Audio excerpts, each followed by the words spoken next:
Hello and welcome to the Gooner Talk, back again with you guys for another episode of what is the Arsenal Transfer Show. Joining you every morning at 8 a.m. UK time. Hope you're doing good. Hope you're doing well. Thank you as always for joining me and making this a part of your morning routines. It's very much appreciated. Thank you to everyone that continues to support the channel across the weekends, especially. It is always very much, as I say, I appreciate if you're doing that because it is our toughest time of the week. And so when I see so many of you joining us on a Sunday morning in particular, it is very heartwarming indeed. So good morning to those in the chat box. Thank you to those that are listening on catch up as well. You are all equally as appreciated.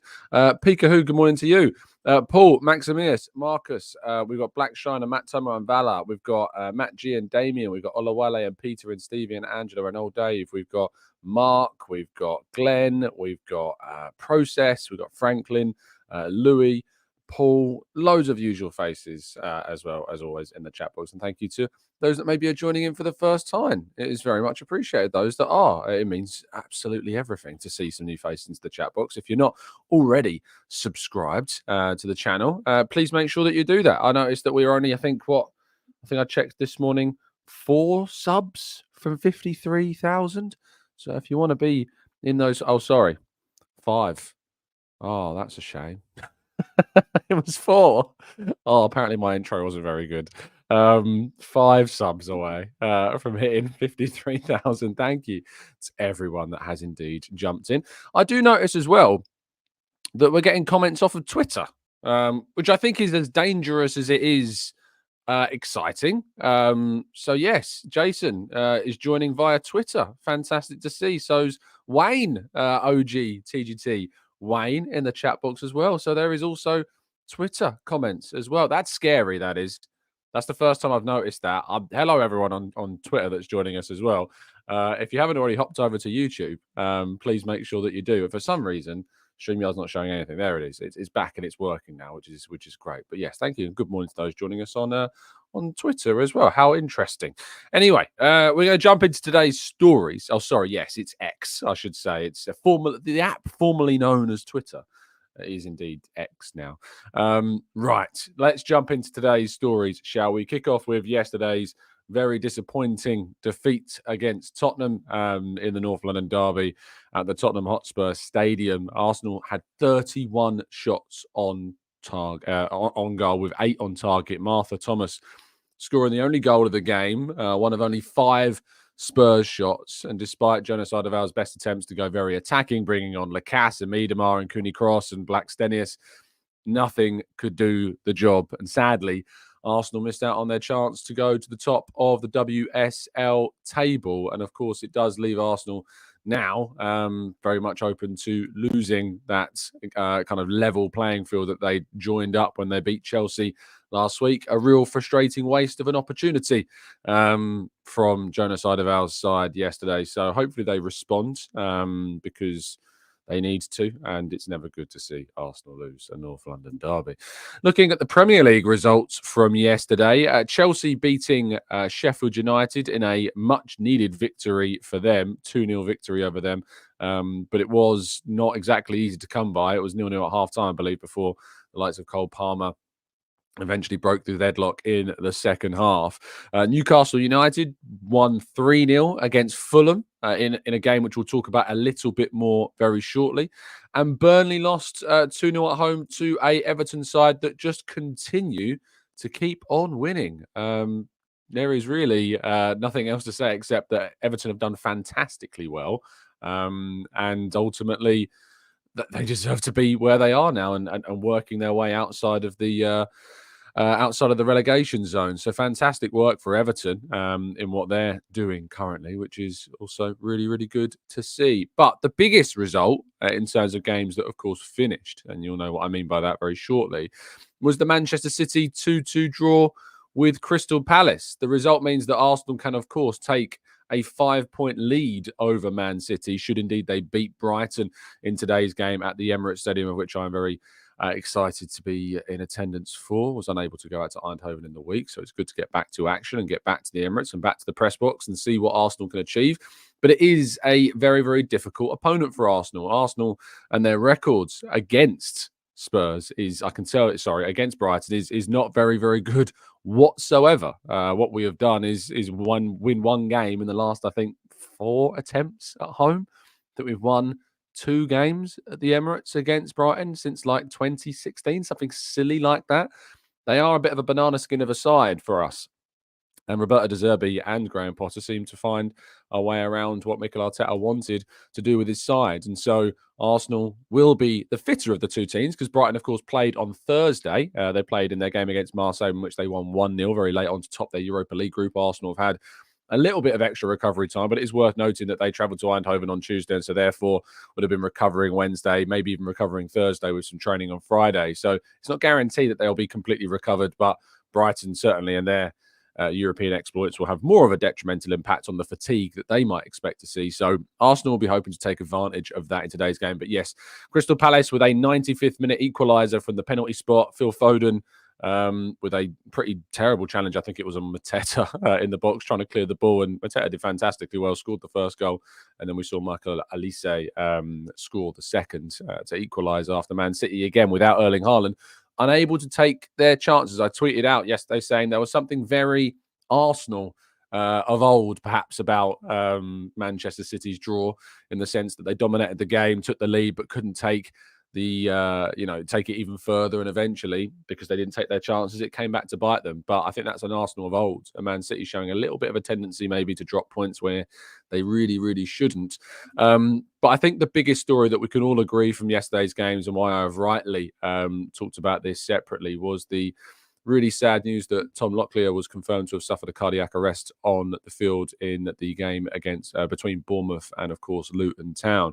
Our thoughts and prayers are with Tom, his family, friends, and, of course, all of the Luton team and players. Rob Edwards took a circle walk of the field, applauding all of the fans inside the Bournemouth stadium, thanking them for their support, their patience, and, of course, their understanding that the game had to be abandoned after what has been sadly the second incident for Tom Locklear in less than a year. And I really, really do genuinely hope that he recovers swiftly and effectively, and that if indeed it is, well, I'm not going to speculate about his future in the game and things like that, because I don't think it would be fair. But I just hope that the best possible outcome for him, his family, his health is indeed found. So yeah, Rob Edwards is a absolute class acting human being. I think we can all agree, and is probably one of the best individuals in terms of his actions and behaviour in the sport of the Premier League right now, certainly. So yeah, wishing Tom a very swift recovery, and Luton Town all the best in the world in their exploits and trying to stay up. I think we can all agree in that as well. But yeah, that was certainly the biggest story coming out of the Premier League yesterday. I did want to say I wanted to touch on Marco Silva's comments, though, post-match, because I think they're very, very interesting indeed. Very interesting, because he started speaking specifically about how Newcastle got absolutely every single foul, and that Fulham got absolutely none whatsoever. I'm going to read you the quotes. He said, "Disappointing afternoon. It was probably the quiet game that Newcastle needed after the midweek Champions League game. It wasn't our fault, the quiet game in the end. Before the red card, it was clear, the elbow from Jamal Lascelles. He knew Raul was there, and the elbow came out until the 21st minute. In all the moments, the referee didn't give us one foul. For Newcastle, it was a free kick every time. These types of games, the referee has to have the ability to handle the pressure, because always with the home crowd, the Premier League should decide upon a referee with the experience and ability to handle pressure. This is the best example of a referee who doesn't have the experience to handle the pressure. Any doubt, any foul, he didn't give one, even the elbow in the face of Raul." He continuously went on about the red card. He said he lost the momentum to go in, but it's nothing serious. He jumped into the player, but you don't see something serious, something wrong with the player. A yellow is right. VAR is trying to find all these moments to give to justify a job. I don't know. It's clear, lost the momentum. He should have done it in a different way. To go for a red card feels really strange. It was a strange afternoon for the referee. I went to speak to him afterwards, but he almost ran to the dressing room. It's what we're facing right now. He went on to say some comments about the Newcastle crowd, and that it's a specific stadium in which we can kind of see referees melt, I guess, is kind of what he was hinting towards. And we know as Arsenal fans how the St James's Park can be a place in which we see referees act in a different way, I think, to perhaps if they're in a different stadium, because it certainly feels like the behaviour of, I think it was what Stuart Atwell during the game between Arsenal and Newcastle was affected by the ground. It really, really was. So I, for one, hope that what we see is an improvement in the standard of officiating, but it is very, very frustrating to see these comments, not in the sense that they're not earned or worthy, but because we're just seeing them on too consistent of a basis. At least Marco Silva feels that he can say these words. Mikel Arteta, I think we can all agree, I think at least felt a bit silenced of late as well, which is obviously very frustrating because I want Arteta, I want managers to be able to speak openly and honestly about how they feel about the refereeing performance, but they are incredibly protected. I'd be shocked if Marco Silva is not given a ban. And I'll be shocked if you don't see people that are more so on the side of referees that turn around and say that this, after Mikel Arteta's incident, that he has encouraged this type of post-match commentary. I'd be very surprised if you don't see someone linking it. I mean, if someone like Peter Wharton can so disgracefully link Mikel Arteta to the attack in Turkey we saw earlier in the week, I don't put anything beyond anyone these days. Now, we'll move to our headline story and the main transfer story of today, which is that according to the Daily Star, Arsenal apparently see Dominik Solanke as a potential backup to Ivan Toney. Of course, Ivan Toney, we know, has been linked with Arsenal for quite some time, as we have discussed on the channel. But this is the first mention of Dominik Solanke that we have heard by an outlet suggest so far. I'm going to tell you from the off, I've personally not heard this story myself or anything regarding this link. It doesn't mean it's not true, of course. But I tweeted yesterday that I said I'd find this very underwhelming if this was to be the case. I absolutely understand the thought process. And look, no disrespect to Dominik Solanke. He's got a very good record this season, 8 goals in 16 games. It's a really good record in the Premier League. He's got more Premier League goals than Gabriel Jesus this season. But it just feels like for me, and I've used this example with Toney, so it'd be hypocritical of me to not then put this onto Solanke as well. But for me, if we go to sign a striker, either in this or any upcoming window, it has to be a striker that pushes the needle. It has to be a striker that pushes the quality further forwards. And start for Arsenal, in my view. We should be looking to sign a striker that either starts now or has the potential and development potential to sign and develop into a player that's better than Jesus and will start over Jesus in the future. And I neither look at Toney nor Solanke as those two players. So it doesn't make sense for me to be open-minded to either signing. And so I am pretty closed off to either. I guess, as I always tend to say, because it is the way forwards with these, we'll have to wait and see what Arsenal end up doing in the striker market. But to be clear, I'd be very surprised to see any kind of striker movement in January. That's not to say it won't happen, of course, but all of Arsenal's energy and priorities appear to be on both the midfield and defensive areas of the field. And so a striker, I think, will be more so in the summer. But I'm not saying anything that I haven't said to you already. Right, we're going to move to part 2 and go through some of your points and questions, which with openness to Twitter, seems like we can take questions from there as well. Right, let's go.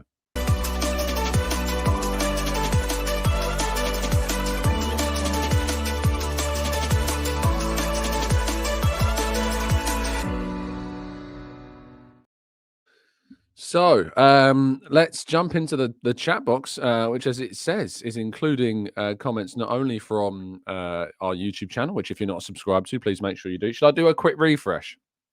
I feel like we should do a quick refresh on the channel. We are 2 subs away from hitting 53,000 subscribers on YouTube. So if you haven't already jumped over, maybe you're watching on Twitter and you're thinking, what is this for the first time I'm seeing?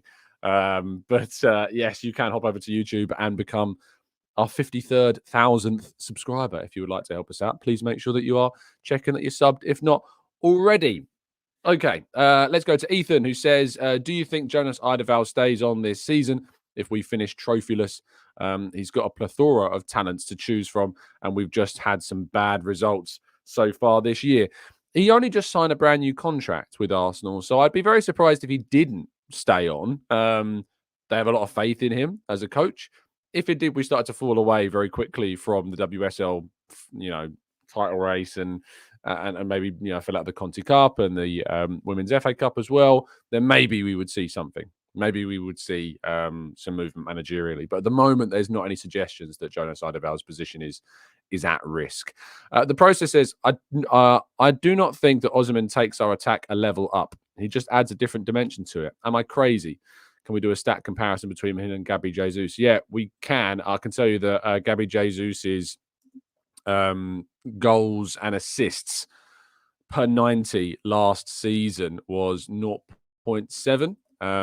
So he's getting 0.7 goal or assist per 90. So you got a 70% chance he's going to get you a goal contribution. For the record, last season, Victor Osimhen's that's non-penalties, by the way, non-penalty goal and assists per season was 0.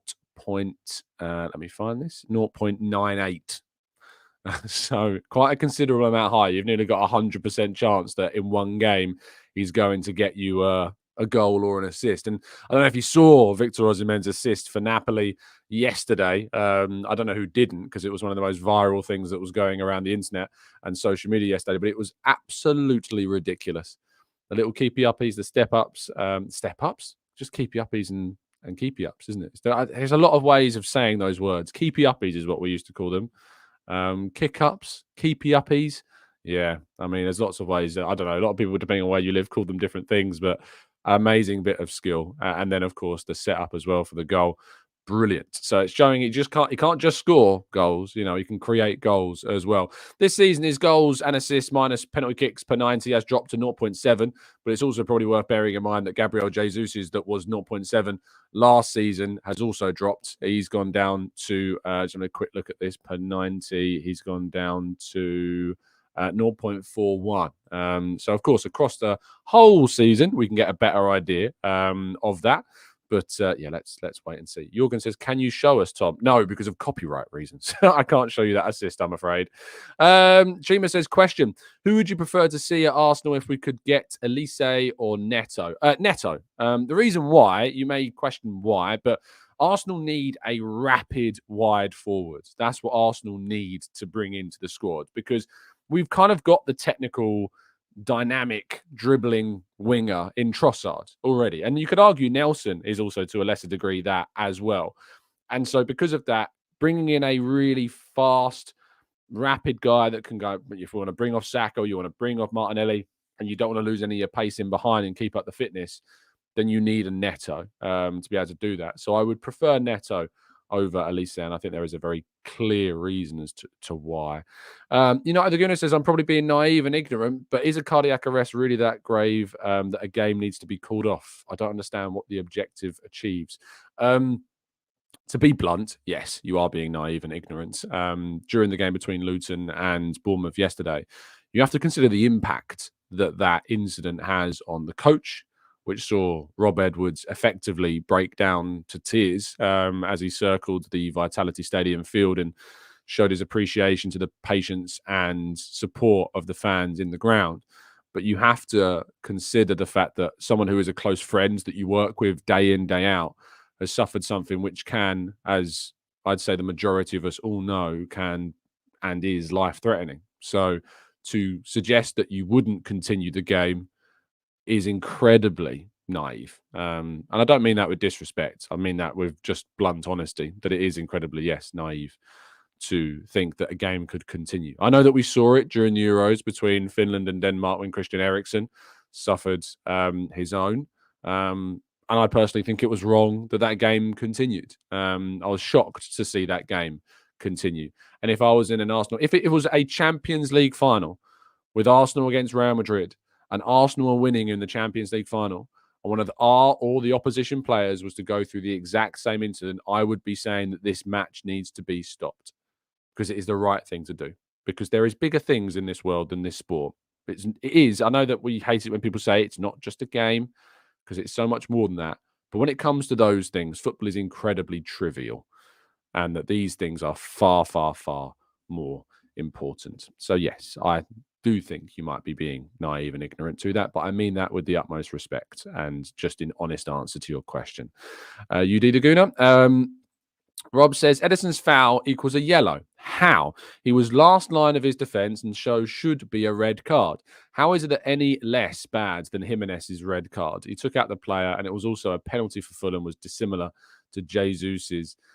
Look, I think that the Edison one, you're going to see an explanation come out on Monday from Dale Johnson, discussing that Nathan Ake, I think it was the covering defender, and so therefore did not deny a goal-scoring opportunity. I think that would be incredibly reachy, as in he's really stretching to come to that, because I think that had Edison not taken out Mateta, I think that Mateta can indeed score and has a very good chance to score that goal. And so therefore, without question, I think it should be a red card for Edison, because no one can tell me that Mateta doesn't kick the ball like he doesn't kick it miles in front of him. He kicks it a reasonable amount in front of him that he certainly could reach. And I think there is a clear goal scoring opportunity if he reaches the ball, which I think he can if he isn't impeded by a horrific sliding challenge by Edison. I think it is a blatant red card. And the fact that it isn't given is incredibly unsurprising. I think we can all agree on that as well. It should have been a red card, and it's incredibly unsurprising it wasn't given. And I think it'll be equally as unsurprising that we don't see anyone of that, that do those coverages and breakdowns. I'm getting incredibly bored of them now. I think that some of these VAR breakdowns, sadly, have begun to feel like they are taking influence from the PGMOL, and that they get access to a lot of PGMOL footage and obviously links in with it. And I find it really, it just comes across like a defense every single week of it, when I think it should be aimed to be more critical and more objective than it is. And yeah, ultimately, I'll be very honest, I've stopped reading them. I read the Aston Villa one just to see those comments on the Aston Villa game, and that just made me just think, oh, this is just here to explain the decision without really taking into consideration some of the contexts and giving an opinion about it as well, which I think we can all agree the opinion on the Jesus penalty is that it was a blatant penalty, that there isn't an argument. It's just a blatant penalty. MM says, am I the only one who is worried for Ben White? Because Mitoma has always seemed to have his number in head-to-head battles. Mitoma has pretty much had the number of almost any defender that he's gone up against, if not all of them. Saliba and Ben White will need to do a very, very tough job to deal with Mitoma, and will be hoping to do so. I think that they are, both of them, very much capable of dealing with Mitoma if they're on top form. But Ben White has been somewhat questionable defensively of late, and that needs to be taken into account. Tomiyasu has been a big loss for us. Hopefully, we see Ben White and Saliba contain this Brighton attack. That is going to be a challenge for us today. That is for sure. Pika, who says, Tom, does the Luton match class as a 3-0 loss, as a forfeit, or be a rematch? How do the rules work? It was a mutually agreed decision to abandon the game. I don't know how it will go out. What they have a couple of options. Considering the scoreline was a level, there could be an agreement that both teams agree that they end the game as a draw and a point is awarded to both sides. That can happen. As far as I'm aware, I know that it has happened in other countries where similar situations have occurred where the game has not been able to finish and they have just divided up the point because it was a draw at that point in the game. It kind of carried on into the second half to some degree, I believe, 64th minute, I think it was, something like that. So they could decide that they will just be a draw. They could replay the whole game, or they could replay it from that minute forwards with the same players, obviously with the Tom substituted. They could decide to go from there. But I don't know. I think because both sides are not in Europe, there is more scope to continue the game from the point at which sorry, a comment has just completely left me left field. But yeah, I think they could choose to just carry on from that point forward, from that minute forwards, and play the last 26 minutes. Although it is a long way, there's a lot of logistical expenditure to go down to Bournemouth and play that game from those last minutes. And, our fans going to go down for those last 26 minutes or whatever it is. as many? Are they going to go down? Are they going to be able to show the same support? Can you recreate the same situation? I'm not sure you can. I think that probably the best outcome would be to just give a point to each side and the game be treated as a draw. I think that would probably be the best situation. In that specific case, I think it would probably make sense to just give a point to each side and move forward. So there you go. Someone called Liam Costello says, is it true that you're cheating on Arsenal and that you're going to go and watch Gillingham against Sheffield United? I could have confirmed that this is true other than the fact that it's not cheating on Arsenal because A, the game is the day before Arsenal against Liverpool. B, I'm on a day off. And C, you bought me the ticket. So shut up. Mr. Bez says, hi, Tom. Even if we were interested, I think Bournemouth would price us out of Solanke, which I'm guessing would be a non-starter for us. Would you agree? I mean, I'm not exactly in favour of the deal anyway. I don't know if they can really price Arsenal out of the deal. I think they would certainly be asking for significant less than a Brentford will be asking for Toney. But yeah, let's wait and see. Let's scroll up because I know that I missed some comments. Let's go to Talib says in 2003 when Foe collapsed versus Colombia, they continued the match and he sadly died later in hospital. The Cameroon as played against France in the Confederation final several days later. It was shocking. And maybe, I guess, Talib, that shows you, I'm not aware of this story. I can't, it shows you how far we've come, I think. It shows the sensitivity that we've matured as a sport and the decision-making that goes on in the sport has matured a lot since then. You know, and even since, as I mentioned, the game against, the game between Finland and Denmark, I think that game never should have finished on that day. There's an argument of how do you then fit it in. I think there's an argument that we should be in a situation where that game should never finish, and maybe the result at that time is taken. And people may say, well, that's incredibly harsh because the game isn't finished. But I think in that moment, there is no way to finish that game in the same competitive manner that it was. And it's a situation that is completely spontaneous, that comes out of nowhere, that there is no explanation for, and you can't. It's not like, you know. I think it might be different if there was kind of an incident between a player that caused that to happen, maybe. And I'm only speculating here, and we're just, you know, talking off the rack here, if you like.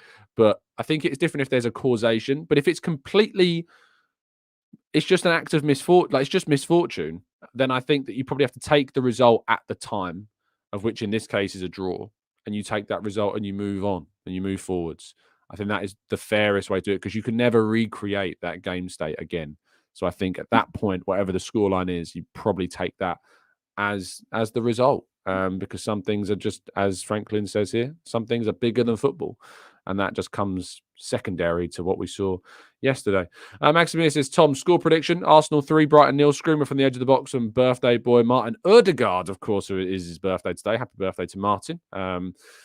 Let's get some score predictions. I didn't manage to get around to a preview show for this game. I hope that you'll forgive me for that. But please do leave your score predictions in the chat box. I'll read through plenty. I'm going to go with.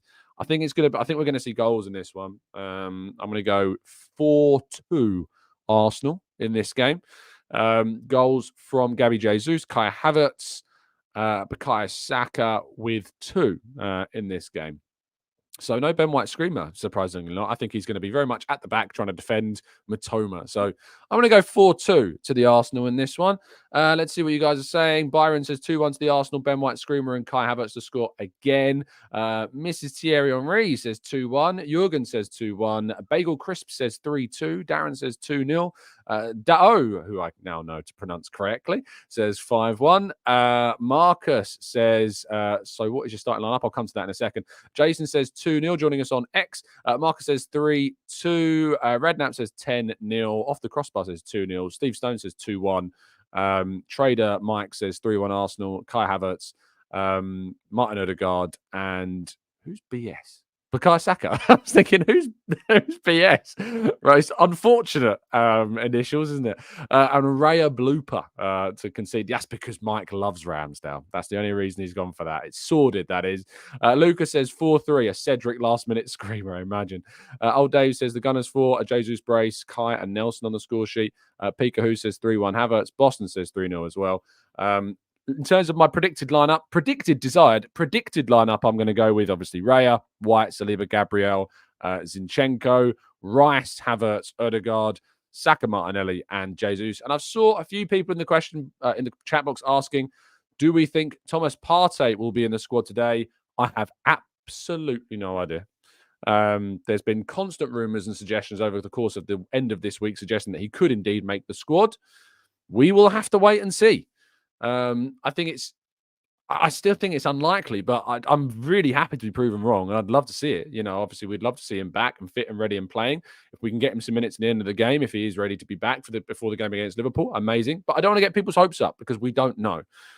We don't know. We've just seen some random rumors and videos on social media, and there's no way of knowing if they're real or not. So do take it all with a very much a pinch of salt. Piku, thank you for the kind donation earlier on, wishing happy birthday to Martin Odegaard. And Vegas Gunner, thank you for your donation, who says 3-1 Arsenal. How many of our players that are out on loan do you think will be sold next summer?